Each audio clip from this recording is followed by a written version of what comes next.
চরের মানুষ অবহেলিত, বঞ্চিত, তারা আধুনিক সুযোগ সুবিধা থেকে বঞ্চিত। ব্রিজের কথা বলছি, সবই বলছি, আপনারা বলি নাই? সেই কথাগুলো আমরা বলছি যে আমাদের আলোর নিচে অন্ধকার। চর দিঘুলিতে আমি বিদ্যুৎ দেই নাই, আলো গলিতে বিদ্যুৎ দেয় নাই, এইটা আমরা দিয়েছি। এখানে বিদ্যুতের ব্যবস্থা করেছিলাম, মনে আছে আপনাদের? তো যদি 5 বছরের জন্য আপনাদেরকে নির্বাচিত করেন, তাহলে এলাকার কোনো দাবি দেওয়া বাকি থাকবে? এলাকার কোনো অসম্পূর্ণ কাজ থাকবে? আপনাদের সকল দাবি দেওয়া বাস্তবায়ন হবে, কারণ চরের প্রতি আমার একটা বিশেষ দুর্বলতা আছে। চর একটি আমাদের এই যে চরের মানুষ অনেক প্রতিকূলতার মধ্যে তারা, আমরা এখানে বসবাস করেন, আপনার নাগরিক অধিকার থেকে আপনারা বঞ্চিত। সেখানে আমরা এখানে মানুষের জীবনযাত্রার মান অনেক নিম্ন আমরা দেখেছি।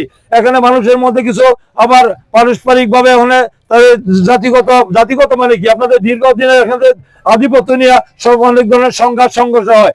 আমি একটু বলে দিতে চাই যে সব দ্বন্দ্ব সংঘাত হানানি ইনশাল্লাহ চিরতরে বন্ধ হবে এবং মাদক সন্ত্রাস চাঁদাবাজ নির্মূল হবে ইনশাল্লাহ। আপনাদের যদি আমার দলের নেতা কর্মীরা এগুলোর সাথে সম্পৃক্ত হয়, তাদেরকে আমরা দল থেকে বহিষ্কার করবো, তাদেরকে আইনের আওতায় নিয়ে কঠিন শাস্তির ব্যবস্থা করা হবে।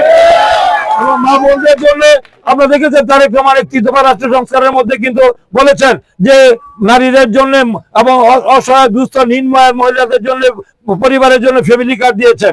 2,500 টাকা নগদ অর্থ, নাহলে সেই পরিমাণ নিত্য প্রয়োজনীয় দ্রব্যমূল্য দেওয়া হবে। এবং আমাদের কৃষক ভাইদের জন্য 10,000 টাকা কৃষি ঋণ সহ সব মকুব করা হবে। কৃষি উপকরণ আমাদের ন্যায্য মূল্যে দেওয়ার ঘোষণা দিয়েছেন। শুধু তাই না, যে আরো বলেছেন যে এই দেশের মানুষের কল্যাণে যা যা করা দরকার তিনি সবই করবেন। একটি দফার মধ্যে সব কিছু রয়েছে, মানে মানুষের এলাকার উন্নয়নের জন্য যা যা করা দরকার সবকিছু নিহত আছে। তাই আপনারা কি আমাদের দলের উপর আস্থা বিশ্বাস আছে?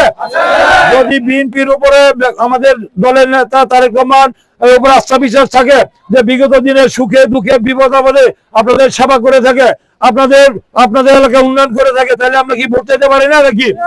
আপনারা আগামী দিনে 12 তারিখে সবাই আপনারা ভোট কেন্দ্রে যাবেন।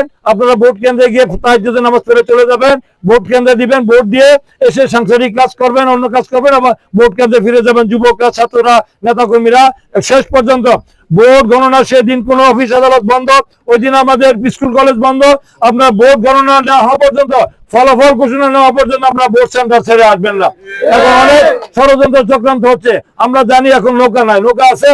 নৌকা নাই, নৌকা তারা মানবতা বিরোধী অপরাধ করছে, গণহত্যা করেছে, তাই তারা নির্বাহী আদেশে তারা নিষিদ্ধ হয়েছে। আজকে তারা নাই, কিন্তু আমাদের আরো কিছু দল যারা নির্বাচনে অংশগ্রহণ করছে, আমরা তাদের করার নৈতিক অধিকার আছে, তাদের সাংবিধানিক অধিকার আছে, নির্বাচন কমিশন নিবন্ধিত, তারা ইলেকশন করবে, কোনো অসুবিধা নাই। কিন্তু তাদেরকে 17 বছর দেখছেন নাকি কোনো কর্মকাণ্ডে? দেশের জন্য জনগণের কোনো অবদান রেখেছে? আন্দোলন সংগ্রামে জনগণের জন্য কোনো অবদান আছে? যে দলটি করে তারা আবার ষড়যন্ত্র করছে। তারা জানে যে যদি নির্দলীয় নিরপেক্ষ সরকারের অধীনে আগামী দিনে নির্বাচন হচ্ছে, সেই নির্বাচনে তারা যদি জনগণ যদি ভোট দেয়, তাহলে তাদের নিশ্চিত পরাজয় বড়ডুবি হবে। তারা ক্ষমতা দেওয়ার কোনো সুযোগ নাই।